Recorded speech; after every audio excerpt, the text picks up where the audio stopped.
avant, on gérait mal notre argent collectivement. C'était pas grave. Maintenant, il faut le changer. Et la meilleure manière de le changer, c'est d'utiliser les gros leviers. Et les gros leviers, c'est ça, ça et ça. Voilà. C'est pas militant. En revanche, c'est engagé. Parce que pour aider la population à se libérer d'un carcan psychologique, une forme de coupe d'infantilisation dans laquelle l'industrie financière l'a mise, bah, il faut un peu électrochoquer, tu vois.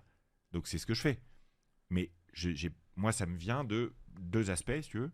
Le premier, c'est que moi, ma formation initiale, c'est Sciences Po, donc je suis intéressé par les questions de sociologie, les questions d'économie politique, les questions collectives, c'est une passion personnelle, voilà, ça m'intéresse tout simplement.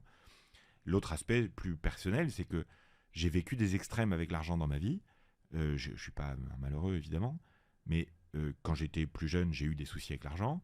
Quand j'étais enfant, je me suis tapé Toi, des... personnellement, Oui, oui, mais pas des trucs graves, si tu veux. Mais ma mère, elle sait, elle m'autorise à en parler parce que ça peut être utile à des gens, en fait.